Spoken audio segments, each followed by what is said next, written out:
The first pyramid was built around 2630 BCE, making it almost 5,000 years old today. Ancient Egypt has fascinated people for thousands of years. It was one of the oldest ancient civilizations in the world, and its history is filled with conquest, mysterious deaths, and intrigue. The Egyptians have influenced our world and helped shape our modern thought systems and art. However, one of the most recognizable Egyptian contributions is their pyramids. The pyramids were constructed during the Old Kingdom, which started around 2700 BCE, and it ruled for about 400 years. The pyramids were giant tombs for the pharaohs, filled with everything the pharaoh might need in the afterlife, including his or her mummified body. These structures have fascinated people for thousands of years. Here are 5 interesting facts about the pyramids of Egypt. Number 1. There are different types of pyramids. Although most of us associate pyramids with sloped sides, the first pyramids did not have sloped sides. In fact, the first pyramid was the step pyramid built by Djoser, the founder of the 3rd dynasty. He is also credited with beginning the age of pyramids, but he did not initially want to create a pyramid. Instead, he just wanted a mastaba for his body. His only departure from tradition was building a square structure out of limestone instead of a rectangular building made of mud bricks. However, Djoser and his architects soon built another smaller mastaba on top of it. It was revolutionary and excited the pharaoh. Soon they added 4 additional levels, making up a structure of 6 successively smaller squares that looked like giant steps. The step pyramid was the first pyramid, even though it doesn't have the smooth sides that we would typically expect. However, others soon proved that inventing a new type of building is trickier than it sounds, especially when it involves slopes. Other pharaohs built step pyramids, but Snefru, the first pharaoh of the 4th dynasty, was among the first to make a proper pyramid with sloping sides successfully. Of course, his first couple of pyramids were failures. One of them is called the bent pyramid because the angle of the sides kept changing to preserve structural integrity. It looks strange to us today, but the bent pyramid was still revolutionary. It had a proper pyramid shape, even if it wasn't perfect, and it was the first to use an east-west orientation. However, the first perfect pyramid was called the Red Pyramid. The Red Pyramid was the first full-size pyramid in Egypt that showcased the smooth sides and precise geometry that continues to amaze us today. The structure was about 220 meters wide and almost 104 meters high. The limestone was laid horizontally, and tourstone was laid over it to create the smooth angle the Egyptians had imagined for so long. Some historians believe it only took 10 years to construct the Red Pyramid, and it stood amongst the other earlier examples of pyramids as a testament to how far Egyptian innovation had already come. Number 2. The Great Pyramid was the world's tallest building until 1311 CE, when the Lincoln Cathedral was built in Europe. About 4,500 years ago, Pharaoh Khufu began building his pyramids, modeled after his father's success. Khufu learned much from Snefru, and he was careful to design his pyramid precisely. When the builders were done, the slope rose at a 51-degree angle, and the whole thing stood about 480 feet tall. The Lincoln Cathedral was about 40 feet higher. The pyramid base covers 13 acres, but despite its great size, the Great Pyramid's most impressive aspect is its finesse. The builders were incredibly detail-oriented, so they cut the rocks to make horizontal sides with only half an inch variation. The corners were also extremely close to a perfect pyramid. Modern engineers have to use lasers to get this type of precision today. Experts estimate the Great Pyramid weighs 5.75 million tons, and the builders created enough support inside to build a web of passages and 3 burial chambers. Even after thousands of years, these inner rooms have not shifted or collapsed under the weight. The Great Pyramid was a marvel of ancient Egyptian engineering, mainly because they only had stone and bronze tools and did not yet have wheels. However, Khufu did not only build the Great Pyramid. He created other structures around it, some of which have since fallen into ruin. The facilities include temples, walkways, and even other pyramids. Khufu built 4 pyramids about 100 feet tall as part of his complex.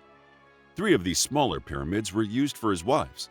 They still stand today, but some are in better condition than others. The Great Pyramid was truly one of the most impressive pyramids ever built.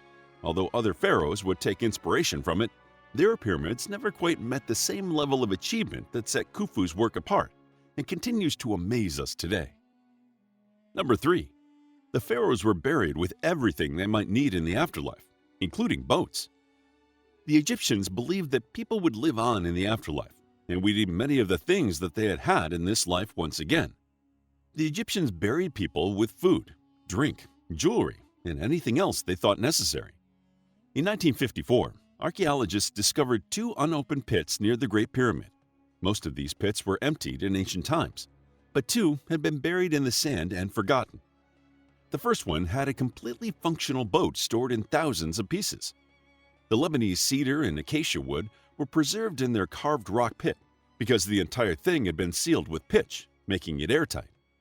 Still, the boat was fragile, and the archaeologists needed 14 years to assemble it. By the time they were done, they had an ancient ship about 144 feet long and almost 20 feet wide. Despite its age, it was still ready to sail on the Nile once again. However, archaeologists were not as lucky with the second pit. At some point in the many years since the pyramid was built, the seal had failed, and humidity had ruined the wood. It was almost unsalvageable, but the international community was unwilling to throw out this ancient Egyptian treasure. Many made a collective conservation effort, and 12 years later, the archaeologists were ready to reassemble this ancient artifact.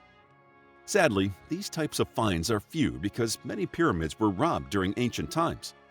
People knew that the pharaohs were buried with riches, so many of the tombs, including the pyramids, were stripped of their wealth and jewels long before the archaeologists arrived. Only a few graves in ancient Egypt were not robbed, and they were only safe because they were hidden very well. The pyramids were intended to draw attention and worship from the people, so they were also an easy target for thieves. Number 4. The people who built the pyramids were not enslaved. When we think about the pyramids, we often believe that enslaved people built these gigantic structures. The idea has become embedded in the mythology of the pyramids through stories and television. However, even though the idea started with Herodotus, enslaved people didn't build the pyramids of Egypt. Instead, archaeologists have proven that Egyptian laborers freely worked on these projects, and the pharaoh did not need a vast army. Historians now believe the construction crews could have consisted of 25,000 men. 5,000 were professionals, like decorators, masons, carpenters, and priests. 4,000 were unskilled workers who only worked a little while. They did the heavy lifting necessary to move the carved rocks into place. The rest of the crew was composed of people to make food, tools, mortar, and other supplies the men might need. Although the professional workers were paid more, the temporary workers were still treated well. They probably came from small farming villages, and they lived in small planned compounds near the pyramids while they worked, complete with men-only barracks and public facilities. These young men received food as daily payment, usually 10 loaves of bread and beer. However, that isn't all the workers ate on these construction projects. They ate beans, but they also ate a lot of meat, like beef, sheep, and goat. Meat was a luxury item in ancient times, and the unskilled temporary workers had access to plenty of it during their entire time at the pyramids. Even though the workers were well treated and had plenty to eat, some still died building these pyramids. Some of them were buried near the pyramids they helped create, which was an honor in ancient Egypt because they were near the pharaoh. Even in death, these workers were honored. They were buried in mud brick burial shafts oriented to the east and surrounded with beer and bread to sustain them in the afterlife. Even though they were not mummified, their tombs still remind us that these were free men who worked hard for their leader. Their skeletons bore the marks of manual labor and work accidents, although some broken bones were healed with splints. Most importantly, because the workers who built the pyramids were not enslaved, the projects helped unify the nation. Most people lived in small farming villages and did not travel much. Working on this construction project for a few months gave the workers a bigger picture of Egypt as a whole. They may have even trained in a profession that would have improved their social and economic options. For these free men, the pyramids changed the world. Number 5. Nobody knows for sure where the Sphinx came from. The Sphinx is one of the most well-known sculptures in the world, located near Pharaoh Khafre's pyramid. Khafre was a ruler during the 4th dynasty, and he was determined that his burial site would be as impressive as those who had gone before him. He built a little over 620 feet away from the Great Pyramid, but he made his pyramid at a 53-degree angle, improving construction cost. However, although Khafre's pyramid is almost as tall as the Great Pyramid, the builders paid less attention to the details. The rock layers are not perfectly horizontal, and some don't even have mortar between them. The builders also did not arrange the corner angles correctly, so Khafre's pyramid was not perfect. They had to correct it at the very top to finish it. Khafre's burial chambers were simple. They lacked the twisting tunnels or multiple burial rooms that earlier pyramids had. Although the inside was simple, Khafre designed the pyramid complex to be awe-inspiring.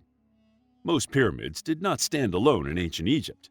Temples, walkways, and other buildings and art usually surrounded them. People could worship past pharaohs in these complexes, and Khafre ensured his complex was both large and beautiful. Although his Valley Temple and Mortuary Temple continued to impress tourists and archaeologists alike, the Sphinx is the most unique and mysterious item in the area. The Sphinx stands 66 feet tall and is one of the most impressive limestone sculptures in the world. Traditionally, historians have dated the Sphinx to Khafre's reign because it aligns with his pyramid east to west. However, there is no concrete evidence of this, and some historians argue it was carved before the first pyramid due to its erosion. This sculpture, which is a lion's body with the head of a man, was probably once colorfully painted, and it has a little temple right in front of it. Although the Sphinx has become part of the image of ancient Egypt, the ancients said nothing about it. There is no mention of the Sphinx for thousands of years in both Egyptian and ancient Greek writings. The Sphinx is a mysterious part of ancient Egypt. We don't know who, when, or why it was made. All we know is that the Sphinx is somehow connected to our ongoing fascination with the pyramids that changed the world. How would you like to get a deeper understanding of history, impress your friends, and predict the future more accurately based on past events? If this sounds like something you might be into, then check out the brand new Captivating History Book Club by clicking the first link in the description. To learn more about ancient Egypt, check out our book, Old Kingdom of Ancient Egypt, a captivating guide to the age of the pyramids and the Egyptian pharaohs who ruled. It's available as an ebook, paperback, and audiobook. If you enjoyed the video, please hit the like button and subscribe for more videos like this.